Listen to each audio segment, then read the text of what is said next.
모든 왕들과 해변의 가나안 사람의 모든 왕들이 여호와께서 요단물을 이스라엘 자손들 앞에서 말리시고 우리를 건너게 하셨음을 듣고 마음이 녹았고 이스라엘 자손들 때문에 정신을 잃었더라.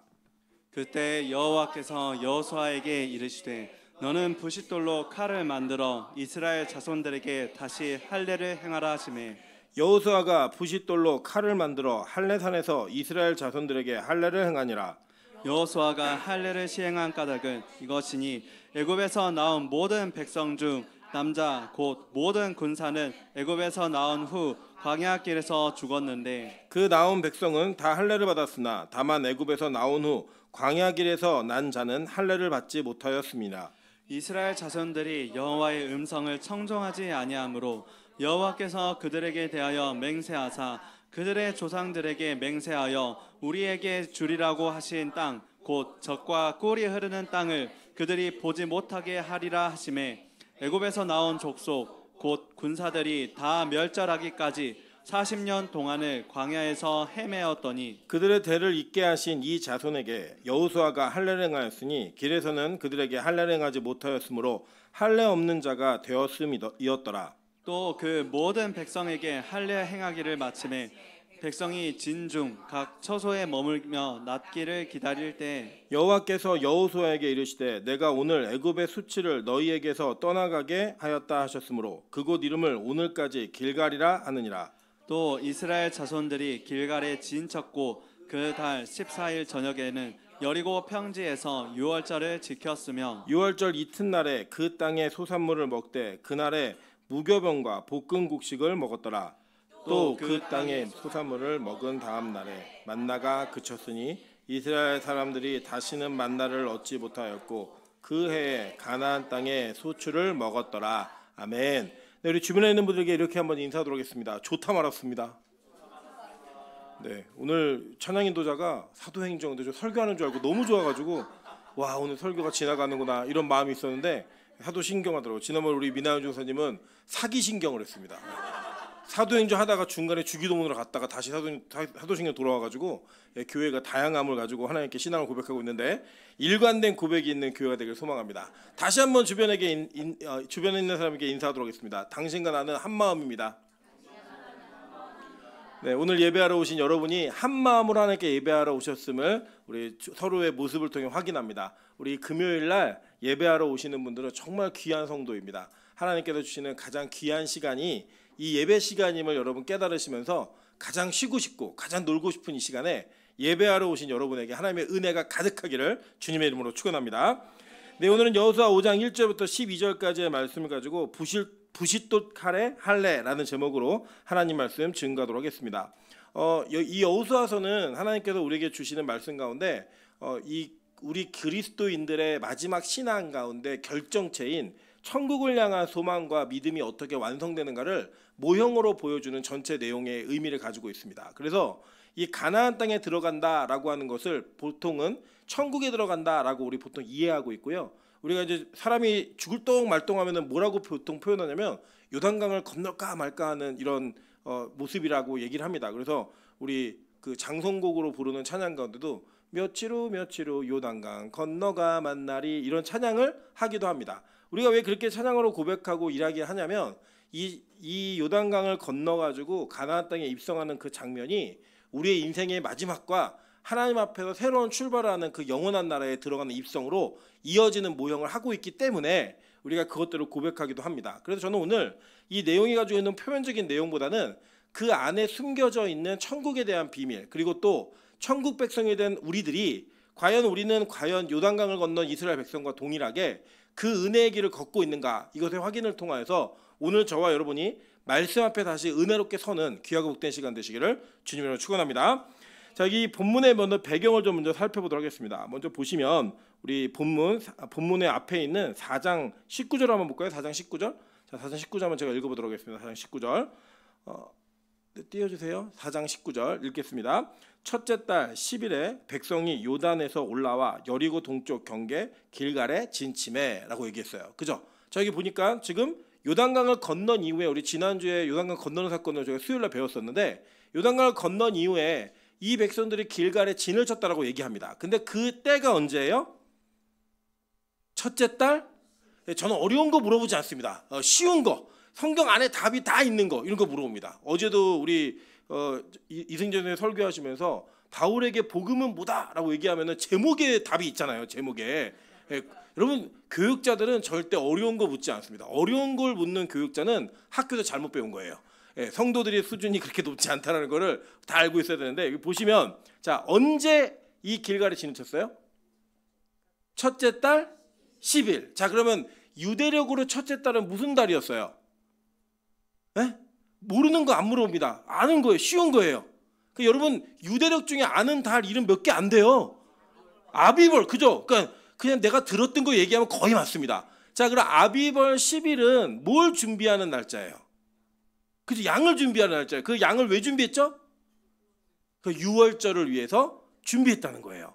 자, 그러니까 이제 이게 이스라엘 백성들에게 지금 세 번째로 지키는 유월절이에요.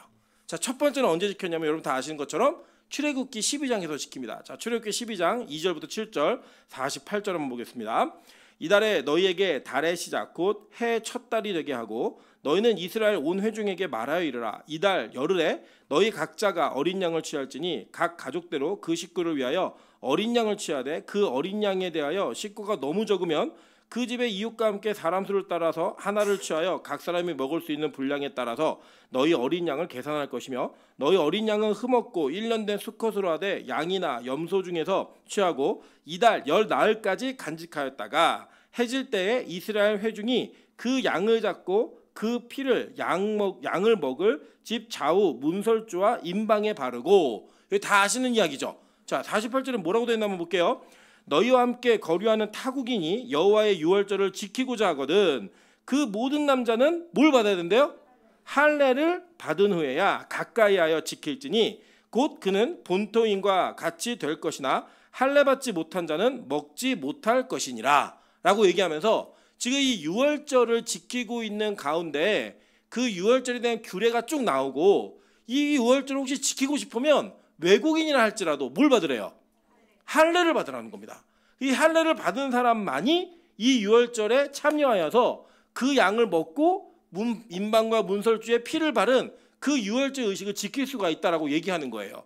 그러니까 지금 이 출애굽기 자체에서 이 유월절 사건과 할례의 사건은 같이 동급의 사건인 거예요. 그리고 이 유월절의 사건을 분명히 경험하기 위해서는 반드시 뭘 받아야 된다? 할례를 받아야 된다라고 첫 번째 유월절의 규례가 나올 때에 하나님이 이스라엘 백성에게 명령하셨습니다. 자, 두 번째 유월절 한번 볼까요? 민수기 9장 1절부터 5절입니다. 애굽 땅에서 나온 다음 해 첫째 달에 여호와께서 시내 광야에서 모세에게 말씀하여 이르시되 이스라엘 자손에게 뭘 지키게 하래요? 유월절을 그 정한 기일에 지키게 하라라고 얘기했어요. 자, 그 정한 기일 곧 이달 14째 날 해질 때에 너희는 그것을 지키되 그 모든 율례와 그 모든 규례대로 지킬지니라 라고 얘기하죠. 자, 그러니까 여기 보시면 이제 유월절을 첫 해 출발하기 전, 출애굽하기 전에 지켰죠. 그리고 나온 다음에 첫째에 지킨 거예요. 그러니까 이제 연달아 두 해 동안에 유월절을 지킨 거죠. 그죠? 자, 지키고 난 다음에 그 동안에 한 번도 유월절을 지키지 못했다라고 성경은 말합니다. 왜 그랬을까요? 그죠? 광야에서 길을 걷고 있었기 때문에 이 유월절의 할례를 유월절도 못 지켰고 심지어는 할례도 받지 못했다고 얘기하는 겁니다. 자, 근데 이 유월절과 할례가 동일한 개념을 갖는 게 있는 거예요. 한번 잘 보세요, 여러분. 자, 유월절은 어떤 개념이었냐면 10가지 재앙 중에 유일하게 10번째 재앙만 이스라엘 백성들에게 동시적으로 임했습니다. 그러니까 9번째 재앙까지는 이스라엘 고센 땅은 분리되어 있었다는 거예요. 그래서 그들은 뭐 어떤 재앙이 있든 간에 자신들은 구경할 뿐이지 피해를 보지 않았어요. 예를 들자면 우리가 이번에도 저 경상도에서 큰 산불이 나지 않았습니까? 이 큰 산불이 났을 때에 사실 그 지역에 있는 사람들은 그냥 근처만 가도 막 타는 냄새가 나고 재가 날리고 막 이랬다고 얘기합니다. 그리고 그 지역은 뭐 거의 생지옥이었다라고 얘기하는 그런 이야기들과 증언들이 막 나오고 있어요. 사실 우리 서울에 사는 분들은 이거 체감하십니까? 못하십니까? 잘 체감이 안 돼요. 더군다나 우리 교회는 한 분을 제한 모든 분들이 전라도 분들이라 가지고 고향이 불탔다라는 그런 개념도 별로 없어요. 그러니까 이게 체감이 안 되는 거죠. 이스라엘 백성들이 그랬단 말이에요. 9번째 재앙까지는. 자, 그런데 10번째 재앙에서는 큰 변혁이 일어납니다. 어떤 변혁이 일어나냐면 이 죽음의 재앙은 모두에게 임하는 재앙이었어요. 누구에게까지요? 이스라엘 백성들에게까지. 그런데 하나님께서 이 모든 재앙이 이스라엘 백성에게 임할 것이라고 얘기해 놓으시고 이 재앙의 경계선을 결정하셨는데 이 경계선을 넘는 사람들은 이 경계선에서 재앙으로부터 보호를 받는 거예요. 그 재앙의 경계선이 뭐였냐? 바로 어린 양의 피를 문 임방과 문설주에 바르는 겁니다. 그래서 성경이 뭐라고 표현하냐면 제가 간지는 안 찾아놨는데 다 기억나실 거예요, 여러분. 이 유월절이라는 의미 자체가 페사흐라는 단어인데 넘어가다예요. 그래서 우리 한문으로도 넘을유, 넘을월이에요. 그래서 유월절입니다. 월따마다 할 때 그 월 똑같은 단어입니다. 근데 이 넘어가는 일인데 이 죽음의 사자가 원래는 그 집을 들어가야 되는데 이 집을 들어가지 않고 넘어갔다예요. 그리고 그 경계선 밖으로 나간 자들이 죽음으로부터 보호를 받는 개념이 있는 겁니다. 자, 마찬가지예요. 이 할례 역시 어떤 개념이 있냐면 할례를 받은 자, 받지 않은 자를 하나님께서는 하나님의 백성과 아닌 자들로 구분하는 경계선으로 썼습니다. 그리고 이 언약의 징표가 내 몸에 있느냐 없느냐 이것은 내가 하나님의 언약 안에 있는지 없는지를 결정하는 하나의 기준이었어요. 한번 볼까요, 여러분? 제가 간지 그 9번 한번 먼저 볼게요. 창세기 17장 10절부터 11절입니다. 자, 너희 중 남자는 다 할례를 받으라. 이것이 나와 너희와 너희 후손 사이에 지킬 내 언약이니라. 너희는 포피를 베어라. 이것이 나와 너희 사이의 언약의 뭐래요? 표징이니라 라고 얘기하면서 이 그 유월절의 언약은 어린 양의 피를 바르는 것과 그리고 할례 언약은 이 남자의 성기 끝에 있는 포피를 잘라내는 것으로 그 언약적 개념 안으로 들어오는 그 은혜, 그 경계선을 결정했다는 겁니다. 그 선을 넘으면 보호받는 거예요. 그러니까 그 선을 넘어가면 죽지 않는 거예요. 그러니까 이 경계선은 어느 쪽이 맞다가 아니라 하나님께서 구분하시는 그 기준에서 하나님이 원하시는 방향으로 가면 그 언약 안으로 들어오는 거예요. 저는 우리 빛가서 공교회가 그 언약 안에 있는 백성이 되기를 소망합니다. 자, 그런데 이 사건이 이제 여러분이 아시는 것처럼 유월절을 지키지 못했던 이스라엘 백성들은 사실 문자적인 유월절은 지키지 못했지만 그들은 의미적인 유월절이 그들에게 허락되어져 있던 것들을 성경을 통해 기억합니다. 한번 볼까요? 자, 신명기 6장 4절부터 9절입니다. 이스라엘아 들으라. 우리 하나님 여호와는 오직 유일한 여호와시니 너는 마음을 다하고 뜻을 다하고 힘을 다하여 내 하나님 여호와를 사랑하라. 오늘 내가 내게 명하는 이 말씀을 너는 마음에 새기고 내 자녀에게 부지런히 가르치며 집에 앉았을 때이든지 길을 갈 때이든지 누워 있을 때이든지 일어날 때이든지 이 말씀을 강론할 것이며 너는 또 그것을 내 손목에 매어 기호를 삼으며 내 미간에 붙여 표로 삼고 또 내 집 문설주와 바깥문에 기록할지니라 라고 얘기했어요. 자, 문설주와 바깥문에 기록하라 라고 얘기하는 이 단어를 보니까 우리 유월절에 피를 바른 사건과 비슷해 보이시죠? 그죠? 자, 이 사건은 사실 동일한 의미를 지니고 있는 거예요. 그 내용이 무엇이었냐면 여러분 잘 보세요. 우리가 보시면 우리 예수 그리스도를 성경은 뭐라고 표현을 하죠? 말씀이라고 표현합니다. 그죠? 예, 말씀이 태초에 말씀이 계시니라 라고 얘기하면서 요한복음 1장 1절 소개를 하고 그 말씀이 누구래요? 예수라고 분명히 얘기했단 말이에요. 근데 그 말씀을 어떻게 하라는 거예요? 자기 이마 미간에다 붙이고 그죠? 양쪽 손에다가 매라는 거예요. 그래서 그렇게 맨 자들, 그러니까 말씀을 이마에 붙이고 손에 맨 자들, 이 자들이 어떤 자들이래요?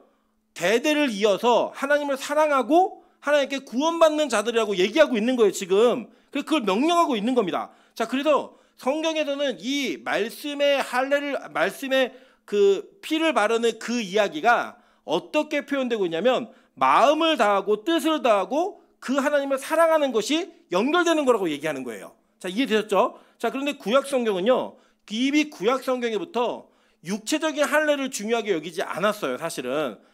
분명하게 하나님께서는 이 할례라고 하는 그 언약적 의미가 우리 안에서 어떻게 작동되어야 되는지를 훨씬 더 중요하게 여기셨습니다. 한번 볼까요? 신명기 10장 16절입니다. 그러므로 너희는 마음의 할례를 행하고 다시는 목을 곧게 하지 말라라고 얘기했어요. 그죠? 자, 신명기 30장 6절 한번 읽어보실게요. 자, 신명기 30장 6절입니다. 시작. 내 하나님 여호와께서 내 마음과 내 자손의 마음에 할례를 베푸사 너로 마음을 다하며 뜻을 다하여 내 하나님 여호와를 사랑하게 하사 너로 생명을 얻게 하실 것이며. 자, 지금 하나님께서는 할례와 유월절 언약을 거의 동일시하고 있죠. 그죠? 그러니까 아예 출발부터 야, 할례 받은 자만이 유월절에 참여할 수 있어 라고 얘기하셨고, 그죠? 이 유월절 언약의 피를 문 임방과 문설주에 바르라고 얘기하셨는데 말씀을 갖다가 손목과 미간에 붙이래요. 그죠? 매라고 얘기하셨고 그리고 문설주에 이거를 기록하라고 얘기했습니다. 그리고 그 기록한 내용에 뭐가 연결되어 있냐면 야 이게 바로 너희가 얼마나 하나님을 사랑하고 마음을 다하고 뜻을 다하고 있나 이걸 얘기하는 거야 라고 설명했어요. 그죠? 그러면서 할례를 어디다 받으래요? 마음에다 받으라는 거예요. 마음에다가. 그리고 이 마음과 내 자손의 마음에 하나님께서 뭘 베푸셨대요? 할례를 베푸시면 우리가 뭘 한다는 거예요? 마음을 다하고 뜻을 다하고 내 하나님 여호와를 어떻게 한대요? 사랑한다라고 얘기하는 거예요. 자, 그러니까 우리가 하나님을 사랑하는 개념, 우리 마음 가운데 우리 진심으로 하나님을 향한 온전한 사랑이 싹 터나오는 그 출발이 뭐냐면 마음에 할례가 있어야 된다는 거예요. 근데 이 할례는 뭐와 연결되느냐? 그리스도의 피로 말미암아 죽음의 경계선으로부터 넘어서서 보호받는 자, 하나님 품 안으로 들어간 자들이 이 할례를 받은 자들이라고 얘기하는 겁니다. 자, 그래서 그 말씀을 보시면 제가 그림 3개를 이해하시기 쉽게 보여드렸는데 한번 볼게요. 먼저 그냥 문만 있는 거 한번 보여줘요. 문만. 아니 이거 말고 문만. 그죠? 자, 이 문에 보시면 이게 유월절 어린 양의 피를 바르는 장면이죠. 자, 근데 사람만 있는 거 한번 보여주세요. 자, 여러분 이 사람이 보면 지금 원래는 이게 메두사라 그랬고 이게 띠를 묶는 게 있거든요. 이게 붙이는 게 있고 붙이는 게 있는데 이게 까만 띠로 묶어요. 이렇게 묶는데 그 보시면 미간 이마에다가 뭘 붙이죠. 그래서 이스라엘에 가시면 그 유대인들 가운데 네모난 상자 같은 걸 여기다 붙이고 다니는 사람들이 있어요. 이게 뭐냐면 이 말씀을 실천하기 위해서 그렇게 하는 겁니다. 그래서 이게 손에 매요. 양쪽에 이 맨 건데 이거를 그림을 싹 포개면 뭐가 나오는 거예요? 자, 포개 보세요. 자, 이거 아니야, 이거 아니야. 포개 보세요. 그죠? 자, 이렇게 동일한 위치와 동일한 포지션에 하나님께서는 분명한 그 하나님의 언약을 새기심으로 이 유대인의 그러니까 이스라엘 백성들이 광야 생활하면서 그리고 광야 생활 이후에라도 하나님의 말씀을 지켜가는 모습 속에 이렇게 이마에다가 이걸 붙이고 말씀을 묶고 다니는 게 이게 뭐랑 똑같았던 거예요? 유월절에 피를 바르는 것과 똑같았던 거예요. 자, 유월절 어린 양이 어떤 의미였어요? 예수 그리스도잖아요. 그죠? 그 예수 그리스도 그리고 그 말씀이 예수라고 얘기하는 그것이 동일하게 포개지는 거예요. 그리고 이렇게 할례를 받고 유월절을 지낸 사람들에게는 뭐가 생긴다는 거예요? 하나님을 사랑하는 마음이 싹 트어 생긴다라고 얘기하는 겁니다.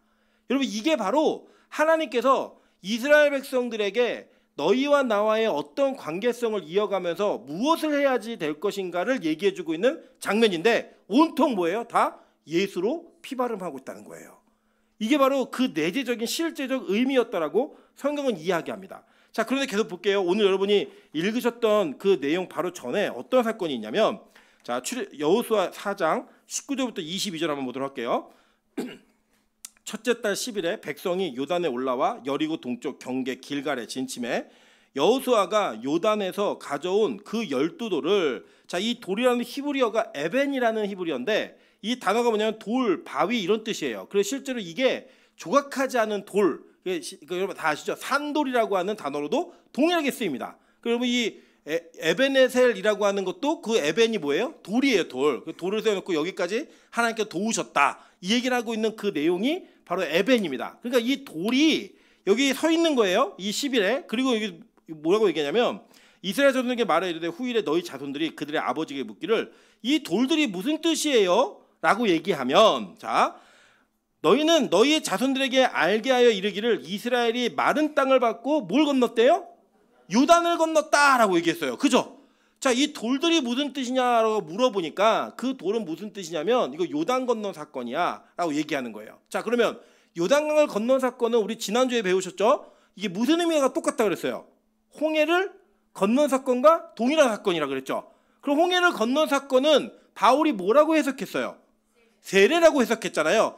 이 홍해를 건넌 사건과 요단강을 건넌 사건은 다 뭘 표현하는 거다? 세례를 표현하는 거다 이거예요. 그러니까 지금 이 길갈에서 할례가 행해지고 있고, 그죠? 그리고 유월절이 준비되고 있고 여기에 모구를 지낸 사람들이에요. 세례를 지낸 사람들이 여기 모여 있는 거예요. 지금. 자, 이게 왜 중요하냐면 잘 보세요. 지금 이 장면은 하나님께서 구원받은 이스라엘 백성들이 어떤 과정과 어떠한 상황을 거쳐서 하나님의 은혜의 땅에 들어가게 되는 것을 설명해 주고 있는 거라고요. 즉 우리가 구원받는 거 언제 구원받는 거냐면 하나님이 우리를 택하신 그때부터 우리 이미 구원받은 자들이에요. 근데 그거는 하나님의 계획 속에 구원받은 겁니다. 그러면 그 하나님의 계획 속에 구원받은 자들이 이 땅에서 그 구원을 확인해 가잖아요. 자, 예를 들면 제가 태어날 때부터 하나님께 구원받을 수 있죠. 그죠? 예정론 가운데. 근데 제가 어느 날 예수 그리스도를 나의 구주로 영접하는 순간이 있다고요. 그 없진 않아요. 물론 그 시간을 모르실 때도 있어요. 어느 순간 자고 일어났더니 어느 순간부터 믿어지네 이런 경우도 있지만 대부분은 어렸을 적 태어날 때부터 인식하는 게 아니에요. 여러분 우리가 부모도 어떻게 인식을 하죠? 부모랑 여기 부모를 인식할 때 친자 확인하신 분 한 분도 안 계세요. 그죠? 어떻게 인식해요? 어느 날 가만히 있는데 어떤 아저씨가 아빠라고 해봐 아빠라고 해봐 계속 강요하는 거예요. 그래서 아빠 따라해봤더니 너무 좋아하는 거예요. 그래서 내가 얘기한 거 저 아저씨 되게 좋아하네. 그러면서 아빠 하다가 그게 아빠가 된 거고 엄마 하니까 밥을 줘요. 그러다 보니까 엄마 하면 밥이 나오네. 그래서 엄마 하다가 진짜 엄마가 된 거예요. 아니에요 여러분? 맞잖아요. 근데 이제 가끔 크다 보니까 나는 닮았구나 이래서 우리 엄마가 확실합니다 이렇게 우리 인정하는 거지 여기 실제로 진짜가 아닌 경우도 있을 수 있어요. 그 모르는 거잖아요. 사실 진짜로 저기 병원에서 바뀔 수도 있고 가끔 그런 일 있지 않습니까? 근데 우리가 확인 없이 그렇게 부르고 믿는 거예요. 근데 어느 날 내가 아픈데 밤새도록 나를 간호하는 아버지와 어머니를 보면서 우리 아빠가 맞구나 우리 엄마가 맞구나 인식하는 순간 있어요. 그죠? 잘 보세요. 우린 태어날 때부터 자녀로 태어난 게 맞아요. 근데 그 자녀는 인식을 못해요. 근데 어느 날 인식하는 순간이 있다고요. 그거를 우리는 이 땅에서 구원이라고 얘기하는데 구원받은 시점이라고 얘기하지만 실제 구원은 처음부터 이루어진 일이라고요. 그러니까 우리가 이 땅을 살아가면서 구원받는 어떤 인식하는 점이 있어요. 내 이성과 내 판단을 기준으로 내가 예수를 믿는구나 라고 하는 시점이 있다고요. 그래서 그 시점을 통하여 우리는 구원받은 자가 되는 거예요. 원래 구원받은 자인데 그러니까 이중적인 의미예요. 원래 구원받은 자인데 그때 구원받은 자가 되는 거라고요. 그게 하나님의 뜻을 모르기 때문에 우리가 그럴 수밖에 없는 겁니다. 예를 들면 여기 있는 우리 모두는 진짜 구원받은 자인지 아닌지 사실 잘 몰라요. 어떻게 하냐면 주님 앞에 서봐야지 아는 거예요. 그리고 우리는 그거를 확신할 수가 없어요. 그래서 우리 모두는 하나님의 은혜 가운데 구원받은 백성인 것 같은 가능성과 그 은혜를 가지고 끊어지지 않는 은혜 속에서 오늘 하루하루를 구원을 이루어가는 자들이지 여러분의 구원이 완성된 게 아니라고요. 바울도 완성을 못했는데 여러분 우리가 무슨 구원을 완성해요. 우리 죽는 그날까지 그 은혜를 사모하며 가는 존재들인 겁니다. 그게 바로 오늘 성경에 나와 있는 이야기인데 그들은 구원받은 존재들이지만 하나님이 반드시 이 홍해와 요단을 건너게 하심으로 그들에게 뭘 주셨어요? 세례를 주셨고 그 세례를 통하여 하나님이 이미 구원받은 자들이 확신함에도 불구하고 유월절을 또 지키라는 명령을 통해 그 유월절의 은혜가 무엇인지를 확인하게 하셨어요. 그죠? 그리고 그들의 몸에다가 뭘 새겨버렸어요? 할례를 새기셨다고요. 그러니까 이 장면과 이 사건들은 우리 그리스도인에게 다 필요한 거예요. 우리 모두가 이것들을 공유하며 가야 되는 건데 오늘 이렇게 하나님께서 야 너희들 40년 동안 길을 걷느냐고 할례를 못 받았잖아. 오늘 할례를 받아 라고 얘기하실 때에 아주 특수한 방법을 사용하시더라는 거예요. 그게 뭔지 한번 보도록 하겠습니다. 자, 여호수아 5장 2절부터 3절입니다. 그때 여호와께서 여호수아에게 이르시되 너는 부싯돌 칼을 만들어 이스라엘 자손들에게 다시 할례를 행하라 하시매 여호수아가 부싯돌로 칼을 만들어 할례산에서 이스라엘 자손들에게 할례를 행하니라 라고 얘기합니다. 자, 근데 아주 특이한 점이 있죠. 칼이 무슨 칼이에요? 돌칼로 하라는 거예요, 이거를. 근데 그 돌이 무슨 돌이다? 부싯돌이다 라고 얘기합니다. 자, 여기 보면은 이 부싯돌은 뭐냐면 여러분 부싯돌이 뭔지 아시죠?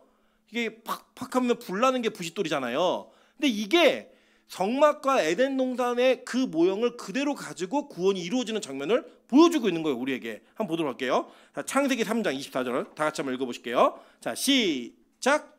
이같이 하나님이 그 사람을 쫓아내시고 에덴 동산 동쪽에 그룹들과 두루 도는 불칼을 두어 생명나무의 길을 지키게 하시니라. 자, 에덴 동산에서 타락한 이 아담과 하와가 하나님의 은혜로 말미암아 이미 구원을 입었어요. 사실은 그리스도로 입었다고요. 그런데 그들에게 어떠한 한계가 있었냐면 죄된 상태에서 그들이 선악과를 따먹은 그 상태에서 생명나무를 따먹으면 어떻게 되는 거예요? 죄를 가지고 영원히 사는 거죠. 그 죄를 갖고 영원히 사는 곳은 어디예요? 지옥이란 말이에요. 그 지옥의 삶을 살아낼까 봐 하나님께서 그들을 쫓아내셨어요. 그러니까 이거는 잘못한 것에 대한 형벌이 아니라 하나님의 뭐였어요? 보호였다고요. 사랑이고. 그렇게 사랑받은 백성들에게 하나님은 그 생명나무에 접근하지 못하도록 그 생명나무 길을 지키셨는데 뭐랑 뭐로 지켰어요? 불칼, 화염검과 그죠? 또 하나는 뭐예요? 구름으로 지키셨단 말이에요. 그러니까 여기를 다시 돌아가려면 자, 어디로 쫓겨나요? 동쪽으로 쫓겨났죠. 이 동쪽으로부터 서쪽으로 들어오는 거를 성경은 구원의 방향성이라고 표현을 합니다. 여러분 보시면 성막의 입구가 어디예요? 어느 쪽에 있어요? 동쪽. 여러분 이걸 아는 교회가 드뭅니다. 네. 어느 쪽에 있다고요? 동쪽. 그러면 예배를 드리는 자들은 어느 방향에서 어느 방향으로 가야 지성소까지 가는 거예요? 동에서 서로. 그러니까 쫓겨난 방향은 서에서 동으로, 회복되는 방향은 동에서 서쪽으로. 그래서 이스라엘 백성들을 하나님은 출애굽시켰을 때 사실 해안선 따라 쭉 지중해 따라 올라오면 일주일이면 와요. 근데 40년을 돌고 돌아서 요단강 동편에서부터 서편으로 건너오게 하셨다고요. 그 건너오는 상황을 통해 하나님은 구원의 그 계획과 방향을 일관성 있게 이루어 가시는 이미전을 또 하나 보여주시는 거예요. 자, 이 건너 들어올 때 그들이 처음에 들어오게 되면 뭘 만나게 되는 거예요? 자, 에덴 동산에서 확 쫓겨났잖아요. 얘네가 쫓겨난 하나님은 그 오는 길을 막으려고, 자, 여기가 서쪽이에요, 동쪽이에요. 자, 예를 들어 동쪽에 불칼을 먼저 두고, 그죠? 그룹을 뒀단 말이에요. 그러니까 여기를 들어가려면 제일 먼저 누굴 만나겠어요? 에? 뭘 먼저 만나겠어요? 에? 자, 보세요. 자, 여러분이 쫓겨난 거예요. 제가 하나님은 아니지만 예를 들어서 제가 이제 하나님이 계신 곳, 하나님이 여기서 쫓아냈어요. 에덴 동산에서 쫓아냈는데 저쪽 동쪽으로 쫓겨났다고요. 그리고 다시 에덴에서 가려면, 회복의 길로 가려면 하나님의 그 길에다가 불칼하고 그룹을 두셨죠. 그러면 들어오려면 제일 먼저 만나는 게 뭐예요? 불칼을 만나죠. 그죠? 그래서 여러분 성막에는 들어가자마자 만나는 게 뭐예요? 번제단. 그죠? 근데 이 번제단에서는 양을 뭘로 죽여요? 칼로 죽이고 뭘로 태워요? 불로 태운다고요. 그러니까 이 번제단이 불칼의 또 하나의 다른 모형인 거예요. 그리고 오늘 이 가나안 땅에 들어가고 있는 이스라엘 백성들, 건너 들어간 자들에게 동에서부터 서쪽으로 들어왔죠. 이 사람들이 들어온 그들에게 제일 먼저 하나님 하시는 일이 뭐예요? 부싯돌 칼. 이게 뭐예요? 불을 만드는 칼이요. 이 칼로 뭘 행하는 거예요? 할례를 행하는 거예요. 자, 아까 할례하고 유월절 어린 양하고 세례하고 다 동일한 개념에 연결되어 있었죠. 파생되어진 개념들이었잖아요. 지금 여기서 이들은 자기 몸에 불칼로 할례를 받는 장면이 나오는 겁니다. 그래서 이 불칼의 할례를 통하여 지금 이들은 자신의 마음의 할례를 받는 거예요. 자신의 생각과 자신의 존재가치, 이 모든 것들을 할례로 죽여내고 세례로 죽어내고 다시 사는 삶을 살아내는 표징을 받는 거라고요. 여러분, 그래서 그리스도인들은요, 이 땅을 살아가면서 우리는 마음 가죽을 베는 행위를 통해 내가 죽었다 살아난 자임을 증명하는 그 삶을 살아내는 표식이 우리 안에 있어야 합니다. 바로 예수 그리스도를 말미암아 죽는 삶인 거예요. 자, 한번 보도록 할게요. 예레미야 4장 4절입니다. 유다인과 예루살렘 주민들아, 너희는 스스로 할례를 행하여 너희 뭘 베래요? 마음 가죽을 베고 나 여호와께 속하라. 그리하지 아니하면 너희 악행으로 말미암아 나의 분노가 불같이 일어나 사르리니 그것을 끌 자가 없으리라. 자, 로마서 2장 28절부터 29절 다 같이 읽겠습니다. 시작. 무릇 표면적 유대인이 아니요 표면적 육신의 할례가 아니니라. 오직 이면적 유대인이 유대인이며 할례는 마음에 할지니 영에 있고 율법 조문에 있지 아니한 것이라.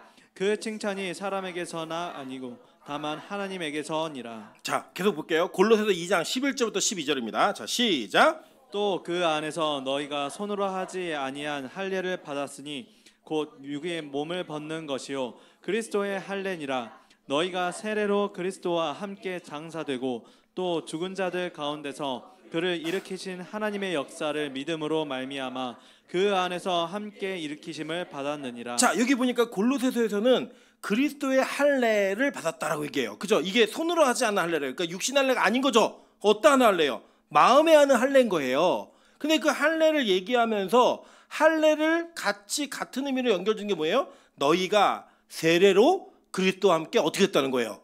죽었다라는 거예요. 그리고 그 다음에 뒤에 뭐가 있어요? 그 가운데서 일으키신 하나님의 역사를 믿음으로 말미암아 그 안에서 함께 죽음에서부터 일으킴을 받은 자다라고 얘기하며 다시 산 자임을 얘기하는 거라고요. 자, 그러니까 바울은 구약에 나타난 이 할례와 그리고 요단강과 홍해를 건넜던 그 사건과 그리고 그리스도로 말미암는 믿음의 이 이야기를 다 연결지어서 해석을 해주고 있는 거예요. 이게 무슨 사건인지를. 자, 그래서 저와 여러분에게 이걸 얘기하는 사건으로 하나님이 이걸 사용하시는 겁니다. 자, 그럼 보세요. 우리가 지금 이 시대에 할례를 종교의식으로 받아요, 안 받아요? 안 받죠. 여러분, 종교의식으로 받지 않아요. 우리는 그냥 의학적인 그런 상식으로 이걸 받는 거지. 남자들에게 지금 할례와 비슷한 포경소설을 하는 그거는 이게 할례 의식을 이식하면서 받는 게 아니에요. 여러분, 예를 들면 저는 굉장히 그리스도인으로서 신실한 삶을 살기 위해 노력하는 목사이지만 저희 아들에게 난지 8일 만에 할례를 주지 않았어요. 그건 구약적으로 주는 게 아니거든요.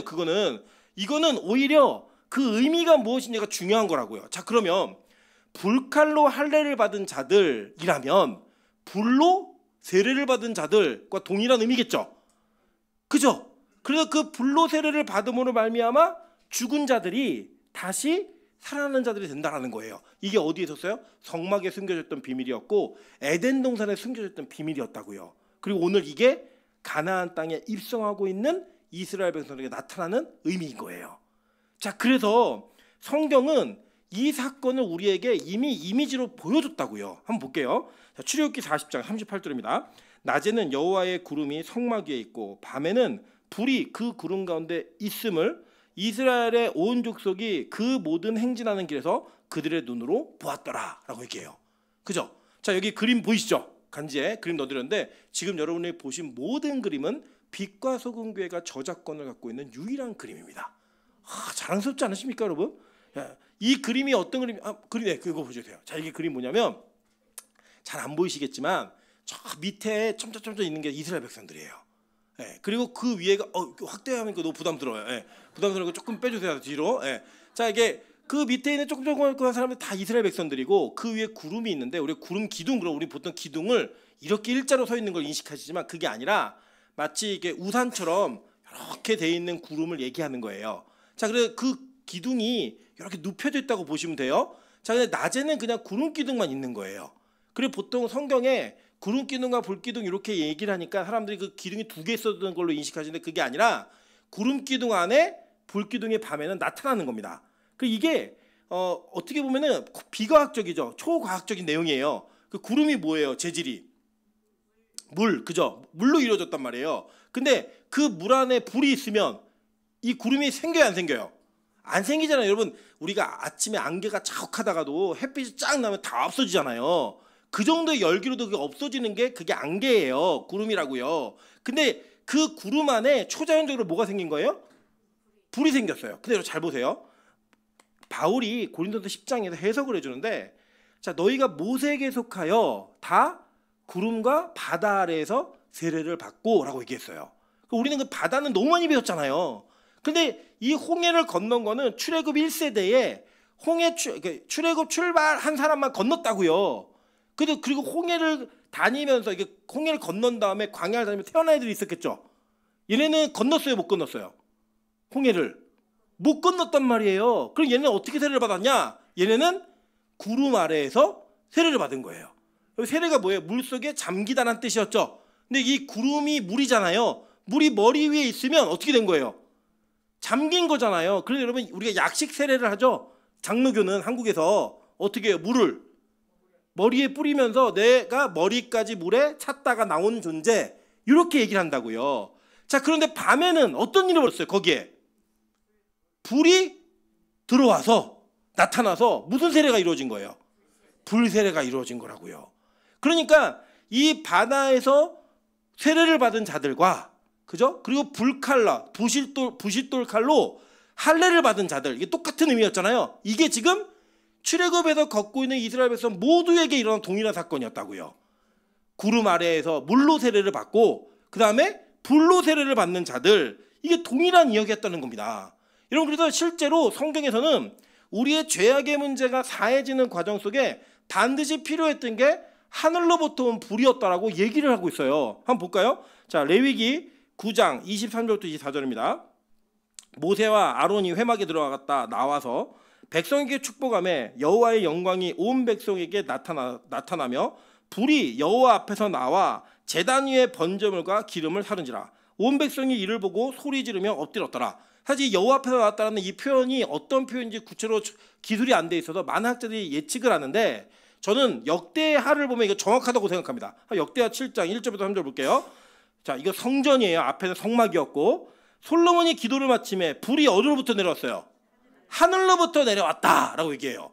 하늘로부터 불이 내려와서 번제물과 제물들을 어떻게 했어요? 살라버렸어요. 그래서 하늘로부터 내려온 불이 뭘 태운 거예요? 번제물을 태웠다고요. 칼에 의해 죽임을 당한 그 나를 대신한 짐승을 뭘로 태웠어요? 하늘에서부터 온 불이 태워서 그 죄악의 문제를 해결했다라고 얘기하고 있는 겁니다.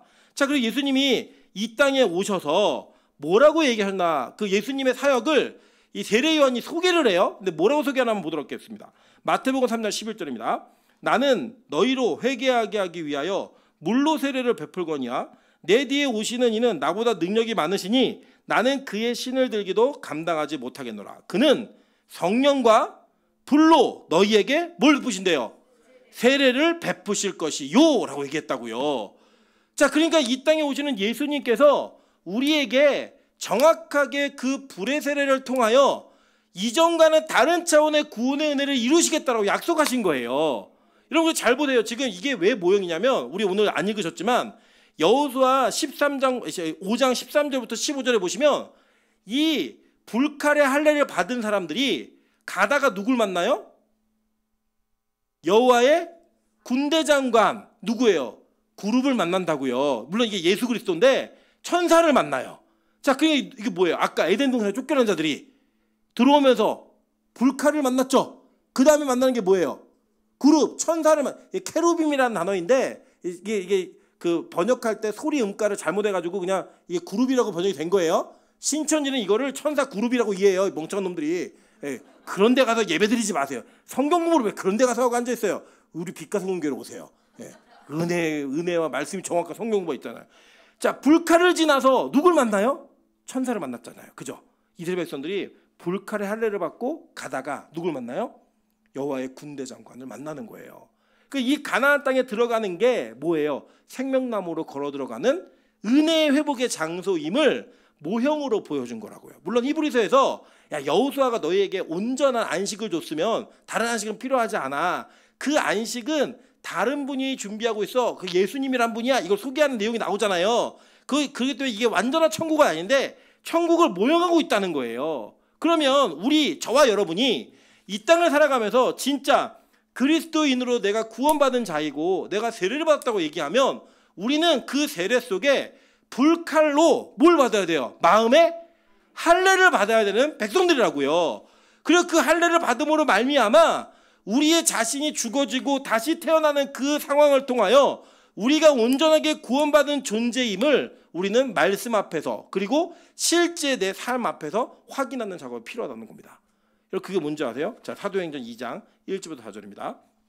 오순절 날이 이미 이름에 그들이 다 같이 한 곳에 모였더니 호련히 하늘로부터 급하고 강한 바람 같은 소리가 있어 그들이 앉은 온 집에 가득하여 마치 불의 혀처럼 갈라지는 것들이 그들에게 보여 각 사람 위에 하나씩 임하여 있더니.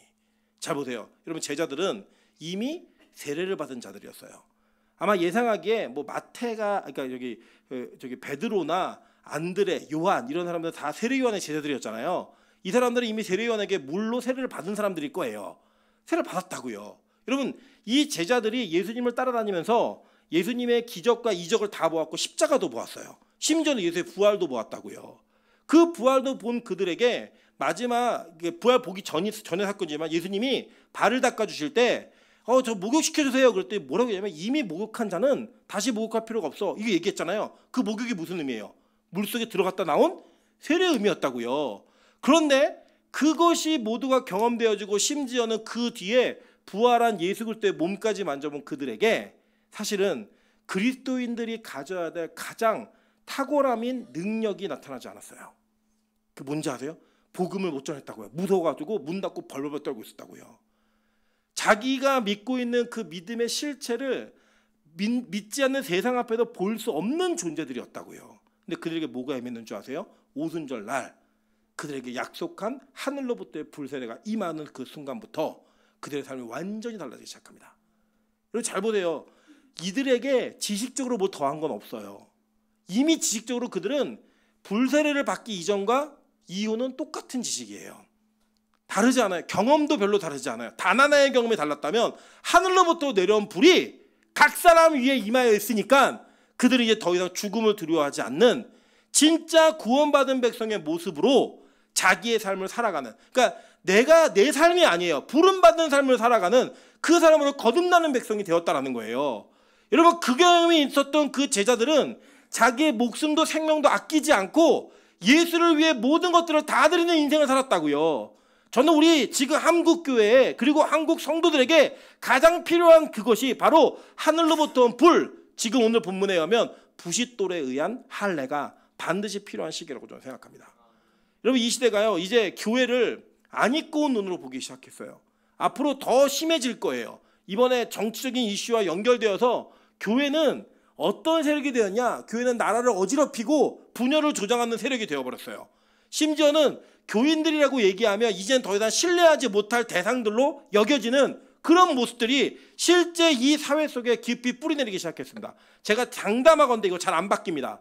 잘 안 바뀔 거예요. 이거 안 바뀐다는 얘기는 어떤 걸 의미하냐면 여러분이 이제 믿음으로 살면 진짜 그 믿음을 고백하기 시작하면 여러분 이 땅에서 정말 두려워서 떨 수밖에 없는 상황들이 만들어질 수도 있는 상황인 거예요. 왕따도 될 수 있고요. 우리가 믿는 믿음을 조롱받을 수도 있고 여러분의 믿음으로 살아가는 방식이 세상에서부터 핍박받는 시대가 좀 올 거라고 좀 보여져요. 저것도 한국 사회 속에서는. 그때 우리가 해야 될 것, 그때 우리가 받아야 될 능력이 뭐냐? 저는 하늘로부터 온 불세례라고 저는 확신하는 거예요. 이 능력의 세례가 임하고 그 불의 세례가 임해야지만 내 마음으로부터 내 자신이 겉으로 그리스도인처럼 보이는 것 말고요. 진짜 내 마음이 베어진 그 상태 속에서 완전히 죽었다가 다시 살아나는 존재가 되어서 새 사람으로 이 땅을 살아갈 수 있다는 거예요. 저 우리 빛가서 공교가 이 은혜를 경험하고 추구하는 교회가 되길 소망합니다. 여러분 저는 제가 얼마 전에 이렇게 친구들을 이렇게 만났는데 한 1000명 교회에 되는 담임 목사님과 우리 교회 이제 80명 되는 담임 목사가 설교에 대한 이야기가 딱 되기 시작한 거예요. 1000명 되는 교회 담임 목사님 얘기하는 게 뭐냐? 800명 좀 넘는다 그러더라고요. 1000명 되는 교회 담임 목사님 얘기하는 게 뭐냐면 자기는 설교를 쉽게 한대요. 그리고 짧게 한대요. 그리고 모든 것이 은혜로 해결되게 하고 이렇게 중요한 뭐 깊은 거 어려운 거 안 가르친대요. 저는 그렇게 얘기했어요. 그 무슨 소리냐? 성경은 제대로 이해해야 진짜 구원이 임하는 거다라고 얘기했어요. 뭐 저는 누가 옳다 그러다는 얘기하고 싶지 않아요. 근데 분명한 사실은 뭐였냐면 그 현장에 딱 보니까 진짜 올바른 복음을 제대로 전하면 성도가 많아지기 힘들겠구나 이 생각이 저에게 확 들어왔어요. 이게 정말 나처럼 성경을 가르치면 앞으로 교회가 크는 거는 거기 불가능하겠구나 이 확신이 들어왔어요. 근데 제가 이게 싫지가 않은 거예요. 포기하고 싶지가 않은 거예요. 오히려 그 자리에서 그게 더 당당해지는 거예요. 나 걔도 이렇게 살아야지. 지금 얼굴도 표정이 자꾸 안 좋아지시는데 여러분 걱정하지 마세요. 저는 뭘 믿냐면요. 구원은 성경을 기반해서 믿는 믿음 속에 나타나는 겁니다.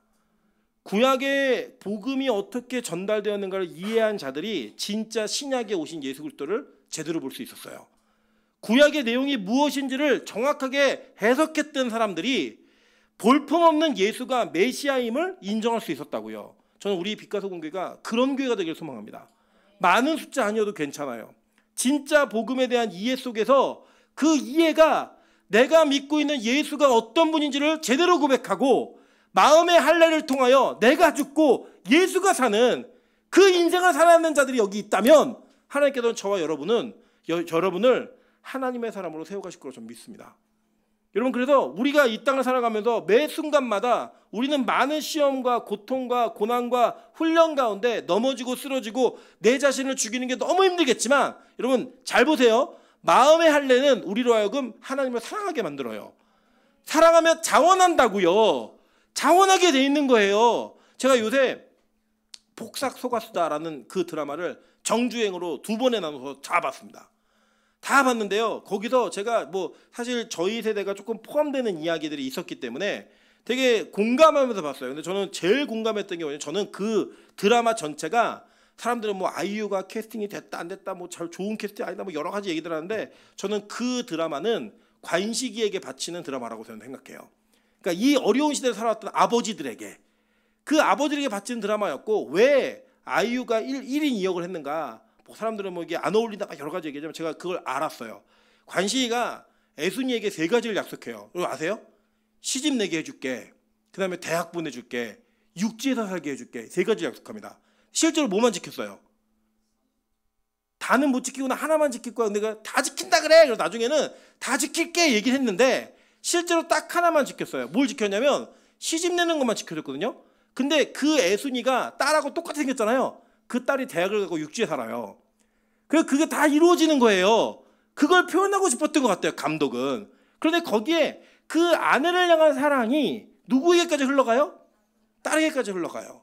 어제 저희 딸이 셋이 저희 아내랑 누워있는데 물을 떠오라는 거예요. 자기 잘라 그러는데 아빠 물 떠다 줘. 네가 떠먹어. 자기는 키가 안 차서 안 된대요. 너 평소에는 의자 놓고 올라가서 물장난 잘하잖아. 네가 떠먹어. 그랬더니 아 못하는데 그러면서 자기 나가다가 무섭다는 거예요. 문 열어놓고 나가. 그때 가더니 제가 볼 땐 정수기까지 가지도 않았어요. 아빠 키가 안 차서 못하겠어. 빨리 나 물 떠줘. 그 얘기할 때 저희 아내는 일어나지 않아요. 그럼 누가 일어났을까요? 네, 제가 일어나요. 평소에는 제가 안 일어나요. 저희 아내가 대부분 집안일을 거의 다 하는데 제가 근데 일어나게 되는 거예요. 왜요? 딸을 사랑하니까 자발적으로 움직이는 거예요. 자발적으로. 그걸 떠줬더니요. 물을요. 진짜 쥐 오줌만큼 먹고 안 먹어요. 그 아빠가 물이 목적이 아니었던 거예요. 그냥. 근데 제가 그게 화가 안 나요. 만약에 저희 아내가 그래서 화냈을 것 같아요. 야, 물 떠오르면 왜 안 마셔? 근데 이 아이가 그러니까 화가 안 나요. 근데 이게 왜 그렇느냐? 내가 자발적으로 사랑하는 대상을 위해 했으니까 그거는 나에게 손해가 아닌 거예요. 뭔지 아세요, 여러분? 복음은 이거라고요.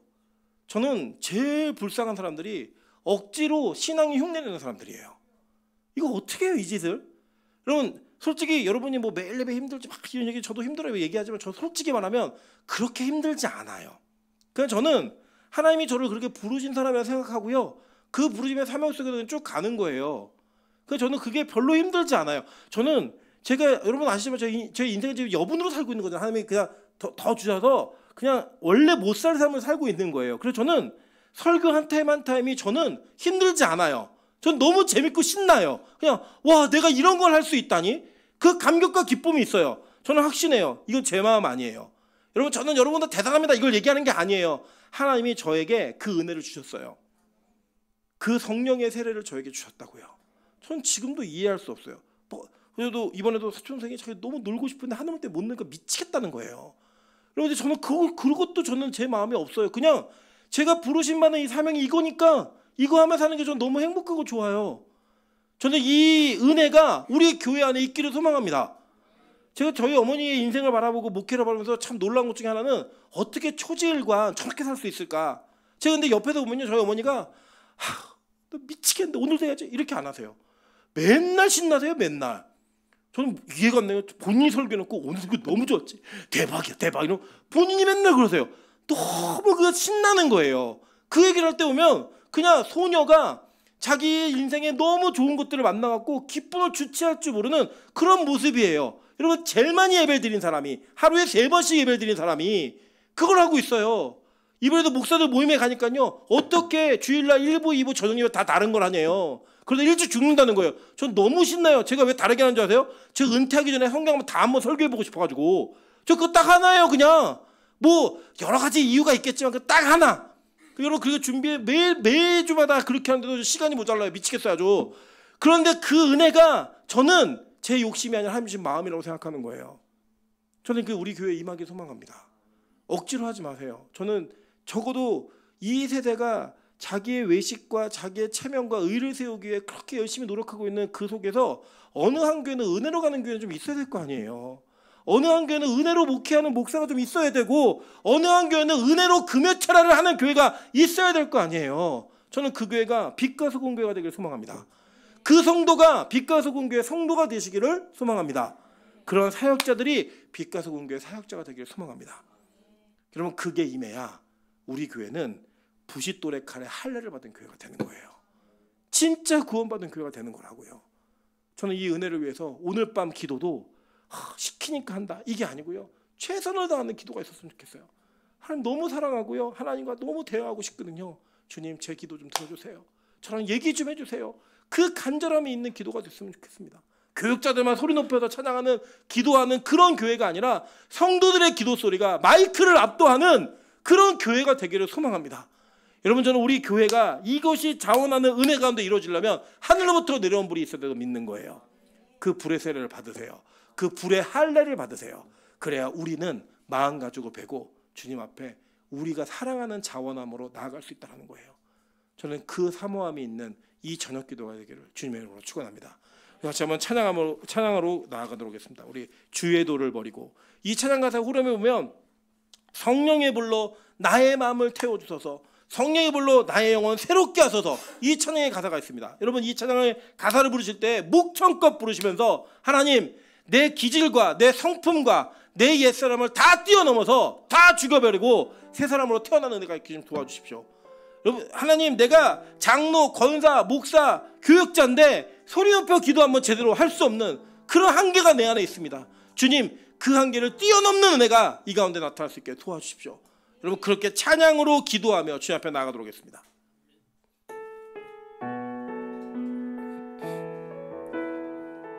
주의 도를 버리고, 주의 도를 버리고, 헛된 꿈을 쫓던 우리들, 거짓과 교만한 마음을 용서하여 주소서. 하나님의 긍휼로